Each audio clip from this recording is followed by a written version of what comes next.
many Andamani and Nicobar citizens trace their origin to 4 foreign countries today, as per current Indian borders, and they constitute a significant population nearing 35% of all Andamanis and Nicobaris. Let's start the discussion with country number 1, East Pakistan, that is today's Pakistan, and country number 2, West Pakistan, that is today's Bangladesh, which were carved out of India by British in 1947. The settlers from here can be divided into 2 sections. Group A, that is pre-independent settlers. Before 1947, when this whole region was still part of India, in the year 1858, penal transfer of freedom fighters was started to Sri Vijaya Puram, then Port Blair, with the sending of political prisoners of 1857 rebellion war for independence, and continued with sending of prisoners of many freedom movements from all over the country until 1937.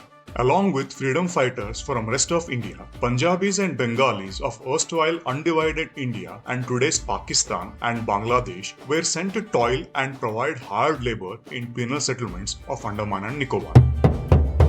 Now we go to post-1947 partition settlers. Did you observe that we are talking about 1947 partition rather than 1947 India's independence like before? It's very intentional because while the rest of India was rejoicing the newly gained independence, the refugees of Sindh divided West Punjab and divided East Bengal along with people of Chittagong hill tracts were newly landless and homeless. Among many places in India like Gujarat, Punjab, Haryana, etc., where Sindhis and Punjabi refugees were settled, while Bengali and Chittagong hill tract refugees were settled in West Bengal, Assam, Arunachal Pradesh, and Mizoram, etc. Just like that, Andaman and Nicobar was one of the places where these people were settled. While the Punjabi refugee settlers constitute to about 70% of all Punjabi settlers, and Bengali refugee settlers constitute to about 98% of all Bengali-speaking community of Andaman and Nicobar.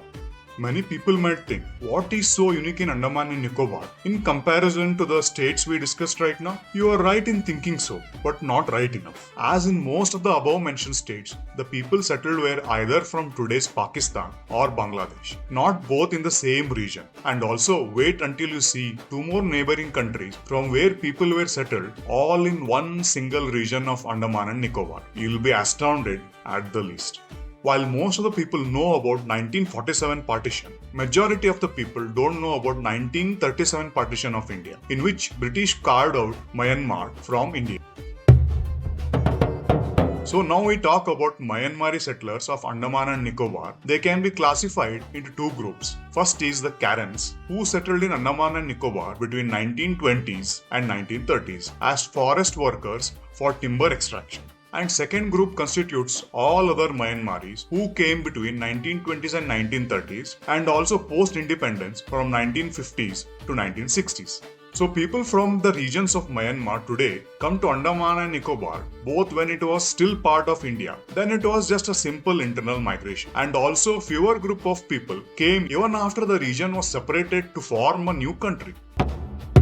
Can you guess 4th neighboring country from where people were settled in Andaman and Nicobars?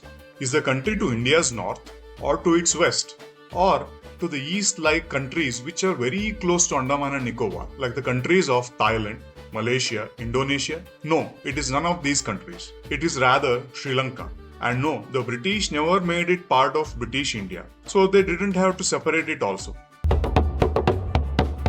And all the Sri Lankan settlers were Tamil speaking from northern Sri Lanka. Surprisingly enough, unlike other communities from the countries we discussed before, Sri Lankan Tamils were not settled by British at all. They all settled post-independence in 1950s to early 70s as part of rehabilitation program by Indian government.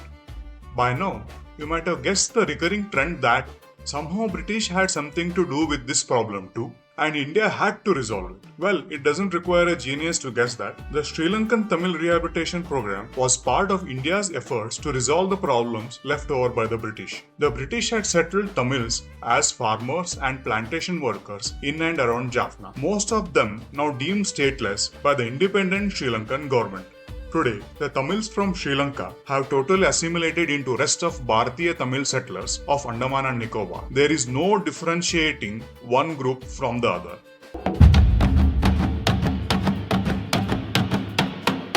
What we have discussed in this video is just about the land of origin of 4 communities in Andaman and Nicobar, which are different countries today. Rest be assured that they always have been proud Indians then, now and always, while immensely contributing to the growth of India and in the process becoming part of India's growth story.